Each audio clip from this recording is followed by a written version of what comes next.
Hello dear student, देखिए बेटा आज हम करने जा रहे हैं अपना रियल नंबर का लेक्चर नंबर 3। ठीक है, तो रियल नंबर में मैंने आपको कुछ क्वेश्चन करवा दिए थे और कुछ हमारे क्वेश्चन जो रह गए हैं, थोड़ा सा एक्स्ट्रा क्वेश्चन है जिसमें आपके जो प्रूविंग है बेटा इरेशनलिटी नंबर की, फिर √2 √3 की, और उससे कुछ स्पेशल टाइप है, तो उसको आज हम लोग डिस्कस करेंगे इस लेक्चर में। ठीक है, तो चलिए स्टार्ट करते हैं फर्स्ट क्वेश्चन से।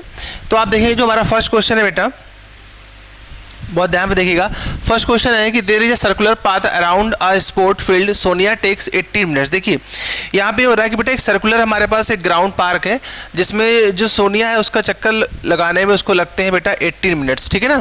फिर यहाँ पे लिखा हुआ है कि to drive 1 round of the field while Ravi takes 12 minute. देखिए सोनिया को लगते हैं 18 मिनट्स और रवि को लग रहे हैं 12 मिनट्स। ठीक है, ये चीज़।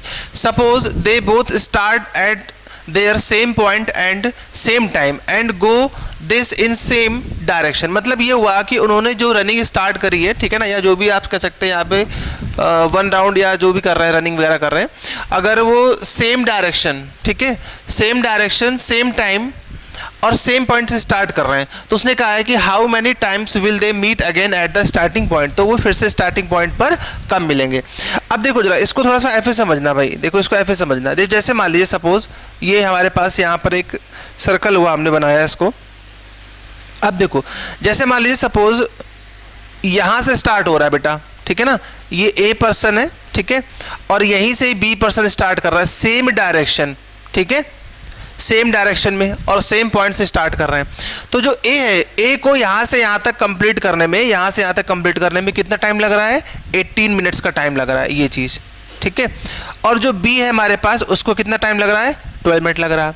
तो कह रहा है कि वो फिर से कब मीट करेंगे। तो आप खुद ही सोचिए, मैंने क्या बताया था आपको लेक्चर में कि आपको पता है कि जब ये मीट करेंगे, वापस से मीट करेंगे, जब ये वापस से यहाँ आकर के मीट करेंगे आकर के इसी पॉइंट पर, ठीक है, तो क्या होगा, देखो जब ये वापस से मीट करेंगे आगे इसी पॉइंट पर, तो ऑब्वियस सी बात है टाइम क्या होगा बेटा, एक्स्ट्रा लगेगा, क्योंकि 80 मिनट तो उनको लगता है 1 राउंड कंप्लीट करने में। अब इससे जो एक्स्ट्रा टाइम होगा वो क्या होगा, उनको आगे लगेगा। तो मैंने बताया था कि जब कभी भी जो गिवन वैल्यू से वैल्यू बड़ी होती है तो उस केस में हम लोग क्या फाइंड आउट करते हैं, उस केस में हम लोग फाइंड आउट करते हैं एलसीएम। तो क्वेश्चन हमारा सॉल्व हो गया। तो बेसिकली में करना क्या है कि 18 मिनट्स और 12 मिनट क्या लेना है बेटा, एलसीएम लेना है। तो मैं यहाँ पे लिखूंगा कि एलसीएम ऑफ 18, 12।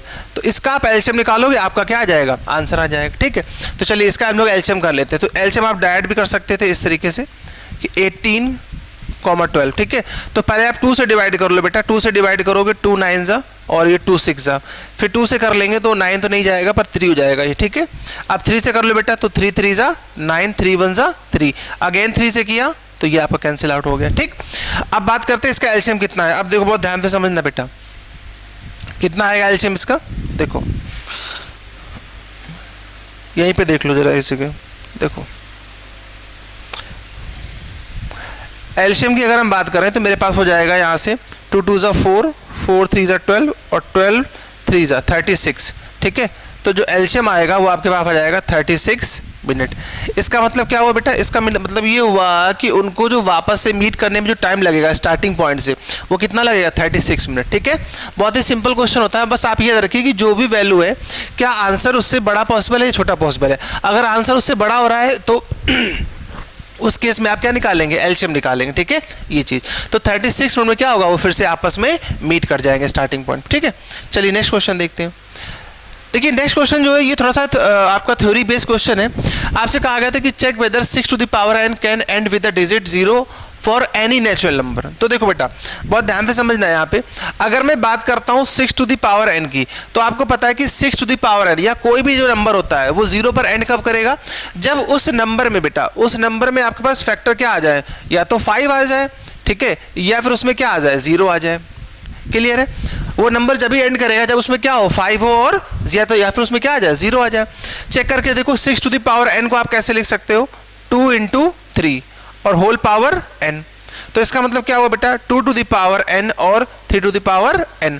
तो आप बताइए क्या इस नंबर में कहीं पर भी आपको 5 या 0 मिल रहा है, क्या नहीं मिल रहा।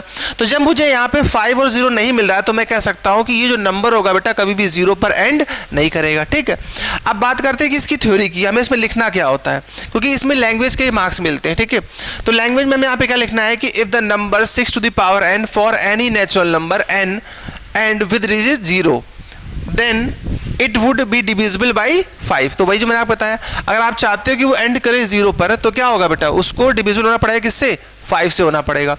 That the prime factorisation of 6 to the power n contain this, जो अभी मैंने आपको बताया 6 टू द पावर n को आपने क्या लिखा था यहाँ देखो बेटा, ये लिखा हुआ है ये, ठीक है।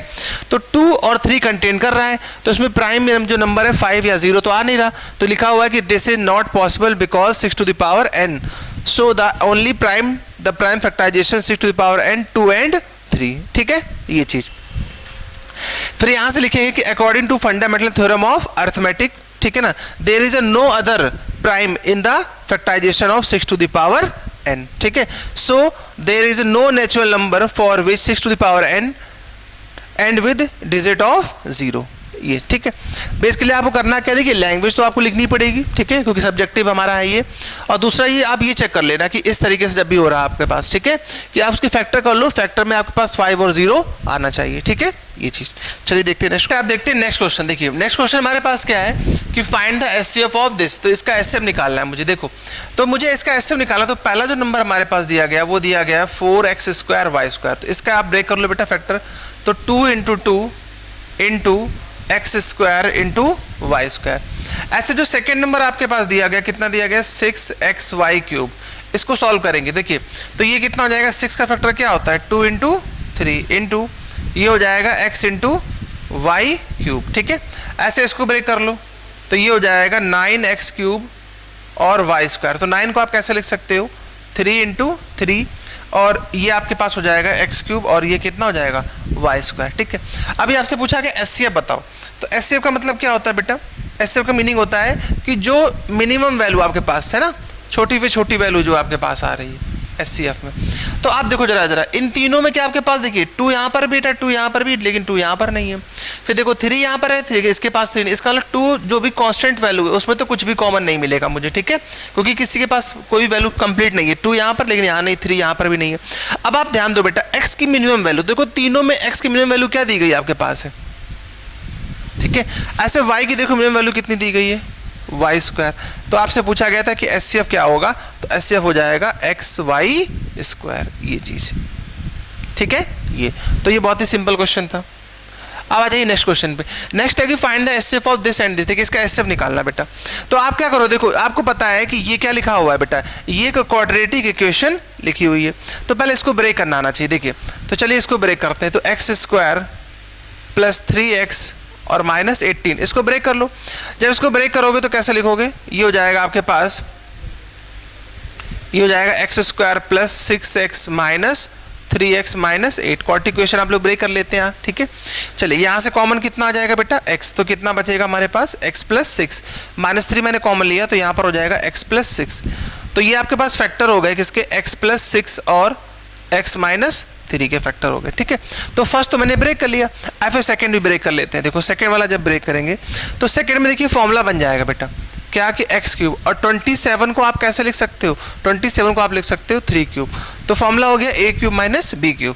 चलिए फॉर्मूला अप्लाई करते हैं, a - b और सेकंड ब्रैकेट में क्या हो जाएगा a² + b² और प्लस ab, ठीक है। यही फॉर्मूला होता है a³ - b³ का, तो a - b फिर a² फिर b², 3 का स्क्वायर 9 हो जाएगा और प्लस ab, तो 3 × x कितना हो जाएगा 3x, ठीक है।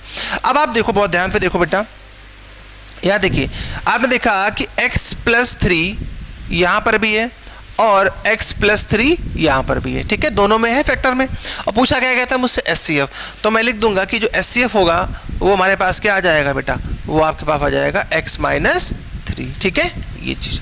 तो ये फैक्टराइजेशन से आपके पास हो गया एचसीएफ। चलिए नेक्स्ट क्वेश्चन देख लेते हैं।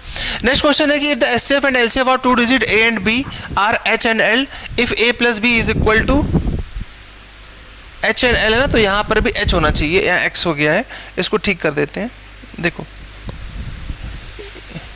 ये यहाँ पर h होगा, ठीक है, ये h होगा, ये h + l। तो देखो जो कंडीशन दी गई, कंडीशन के अकॉर्डिंग इसको सॉल्व करते हैं। देखिए आपसे कहा गया कि HCF and LCF of 2 digit a and b, तो आपको बेटा सीधा सीधा फॉर्मूला पता है क्या कि first number into second number equal to LCM into HCF, ठीक है ये चीज़। अब देखो यहाँ से जब इसको करेंगे तो ये आपके पास देखिए जो नंबर है वो आपके पास है a और b, और उनका जो एचसीएफ और एलसीएम है, तो एलसीएम है इसका l और HCF कितना दिया गया है, HCF दिया गया है H, ठीक है। ये चीज़, ये कंडीशन आपको दी गई। अब आप देखो बहुत ध्यान से, उसने कहा कि A प्लस बी जो है वो इक्वल है किसके, H प्लस L के। इस कंडीशन को यहाँ लिख लेते हैं कि A प्लस, एक सेकेंड, देखो मुझसे कहा गया है कि A प्लस बी जो है वो किसके इक्वल है, H प्लस L के है, ठीक है। अब एक काम करते हैं, जो कंडीशन दी गई है, देखो मुझे यहाँ पे क्यूब लाना है, तो मैं एक काम करता हूँ, मैं क्यूब कर लेता हूँ दोनों तरफ। तो जब आप दोनों तरफ क्यूब करोगे तो ये हो जाएगा आपके पास A plus B whole cube, और ये बेटा हो जाएगा H प्लस L का whole cube. A plus B का होल क्यूब क्या होता है, A cube plus B cube plus 3AB, और ब्रैकेट में क्या हो जाएगा, ब्रैकेट में आपके पास हो जाएगा A प्लस बी, ठीक है। ये चीज़ अब ऐसे इसमें ओपन करेंगे तो ये कितना हो जाएगा, ये हो जाएगा H cube plus L cube plus 3HL bracket H plus L। Formula आपको पता ही ना, A प्लस बी का होल क्यूब, ठीक है ना, A cube plus B cube plus 3A bracket A plus B. अब चेक करते हैं बेटा, देखो मुझको क्या प्रूफ करना है, मुझे प्रूफ करना है कि A क्यूब बी क्यूब किसके इक्वल है बेटा। अच्छा यहाँ भी H होगा, ये मिसप्रिंट है, यहाँ पर भी ये H है बेटा, ठीक है, ये भी H है। अब देखो, अब बहुत ध्यान से समझना है इसके अकॉर्डिंग। देखिए अब जब हम यहाँ तक पहुँच गए हैं तो मुझे पता है कि देखो A क्यूब और B क्यूब तो मुझे चाहिए, और इसी तरीके से H क्यूब और L क्यूब भी मुझे चाहिए, ठीक है।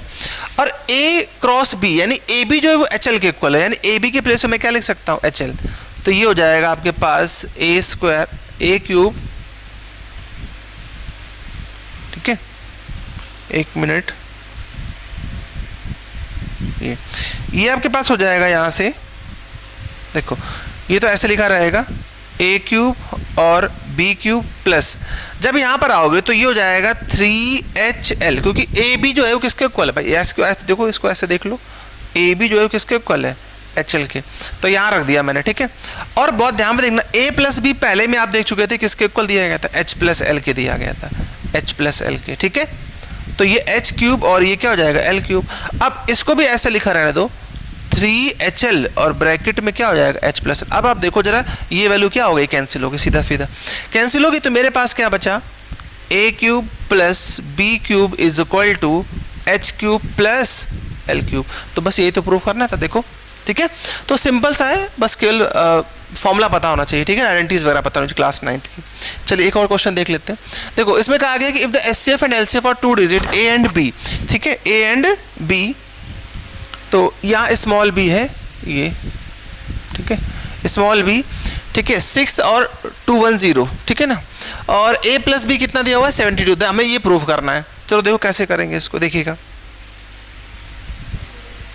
देखो अगर आपको पता है फॉर्मूला, अभी मैंने बताया था आपको कि first number into second number equal to LCM into HCF। अभी ये फॉर्मूला करवाया था मैंने, ठीक है, और A और B दो नंबर आपको दिए गए हैं, तो आप इसको ऐसे लिख सकते हो कि AB equal to LCM into HCF। तो देखो उसने साफ साफ कहा है कि HCF कितना है 6 है, और LCM कितना दिया गया 2, तो LCM हमको दिया गया है 210 और HCF कितना दिया गया 6। अगर मैं इसको इक्वेशन 1 लेट कर लेता हूँ तो देखो इक्वेशन 2 मुझे दी गई साफ साफ, क्या कि उसने कहा है कि A प्लस बी जो है वो आपका किसके इक्वल है, वो आपका 72 के इक्वल है, ठीक है, ये चीज़ क्लियर है। अब यहाँ तक पहुँच गए।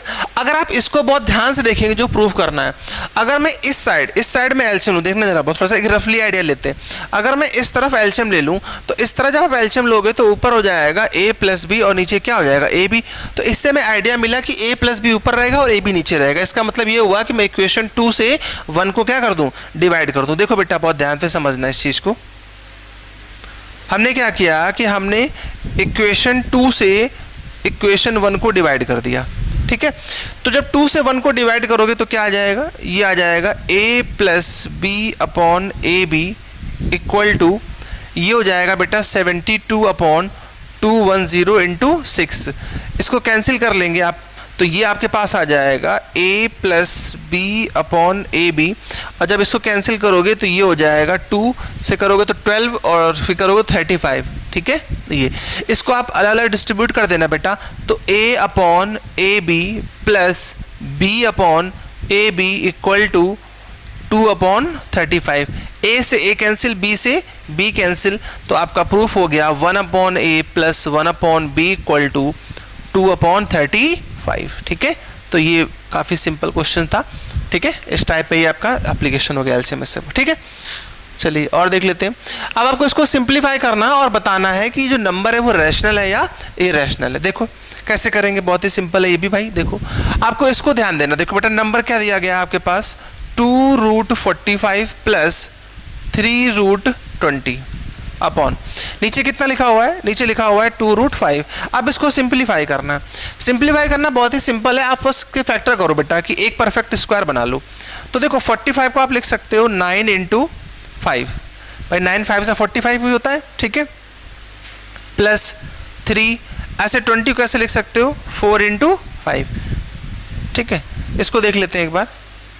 ठीक है, देखो अब ये तो ऐसे लिखा रहेगा, ये तो कोई फैक्टर हो नहीं पाएगा। ठीक, अब आप बहुत ध्यान से देखो बेटा, और इसमें क्या क्या हो सकता था। देखो 9 बाहर आएगा तो कितना हो जाएगा, 9 3 होगा तो 3 2 6 प्लस, ऐसे 4 परफेक्ट स्क्वायर 2 का होगा तो 2 को आप बाहर करोगे तो 2 3 6।